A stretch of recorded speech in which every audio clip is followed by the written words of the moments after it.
Welcome to Rudra cooking. இன்றைக்கி நம்ம ஒரு புதுமையான ஸ்வீட் செய்ய போகிறோம். அது எப்படி செய்யறதுன்னு நம்ம வீடியோக்குள்ளே போகிறதுக்கு முன்னாடி நம்ம சேனலை மறக்காமல் சப்ஸ்கிரைப் பண்ணிக்கோங்க. சமையல் பண்ணுங்கள், ரொம்ப ரொம்ப சந்தோஷமாக இருங்க. இந்த வீடியோ உங்களுக்கு பிடிச்சிருந்தா உங்கள் ஃபேமிலி அண்ட் ஃப்ரெண்ட்ஸுக்கு ஷேர் பண்ணுங்கள். வாங்க வீடியோக்குள்ளே போகலாம். இப்போ இந்த ஸ்வீட் செய்யறதுக்கு நான் ஒரு வானல் எடுத்திருக்கேன்.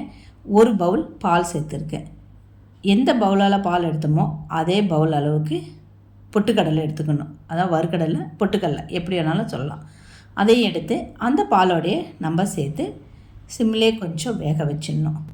இது ஒரு 10 நிமிஷம் வேகட்டும். அந்த வறுக்கடலை அந்த பாலையெல்லாம் உறிஞ்சி நல்லா பூ மாதிரி வெந்துச்சுன்னா அது அரைக்கிறதுக்கும் சூப்பராக இருக்கும். அதனால் இது கொஞ்சம் நல்லா வேகட்டும். இப்போ இது நல்லாவே வெந்துடுச்சு. அதை கொஞ்சம் நேரம் ஆற வச்சிடலாம். இந்த ஸ்வீட் அவ்வளோ அருமையாக டேஸ்ட்டாக இருக்கும். ஆற வச்சுட்டு மிக்ஸி ஜாரில் சேர்த்துக்கலாம். மிக்ஸி ஜாரில் சேர்த்து கொஞ்சம் நல்லா ஃபைன் பேஸ்ட்டாக அரைச்சி எடுத்துக்கணும். நல்லா இதில் அரைச்சிக்கணும். இப்போ இந்த வறுக்கடலை கூட நான் முந்திரி பருப்பு சேர்த்துக்கணும். ஒரு 10 முந்திரி பருப்பு சேர்த்துக்கிட்டு ஒரு 3 ஏலக்காய் சேர்த்து இதை நல்லா ஃபைன் பேஸ்ட்டாக நம்ம அரைச்சி எடுத்துக்கலாம். இப்போ இது கொஞ்சம் கட்டியாகவே இருக்குது. அதனால் இன்னும் ஒரு 1/2 பவுல் நம்ம பால் சேர்த்துக்கலாம். மொத்தத்துக்கு நம்ம இதுக்கு 1/2 பவுல் பால் சேர்த்துருக்கோம். இப்போ இந்த பால் சேர்த்து இதை இன்னும் கொஞ்சம் நேரம் நல்லா நைஸாக அரைச்சி எடுத்துக்கலாம். இந்த ஸ்வீட் ரொம்ப ரொம்ப டேஸ்ட்டாக இருக்கும், நல்லா இருக்கும், ஹெல்த்தியானது கூட. இது பசங்களும் விரும்பி சாப்பிடுவாங்க. இப்போ நம்ம நல்லா அரைச்சி எடுத்தாச்சு. இப்போ இந்த அளவுக்கு கரெக்டான பதம், இது இந்த அளவு நைஸாக இருக்கணும்.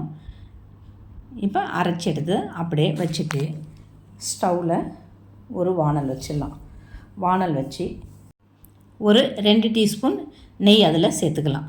நெய் சூடாகணும். நெய் சூடானதுமே நம்ம அரைச்சி வச்சுருக்கு இல்லையா, அந்த வறுகடலை பேஸ்ட்டை இது கூட நம்ம சேர்த்து கொஞ்சம் அடி பிடிக்காமல் நல்லா கலந்து விட்டுக்கலாம்.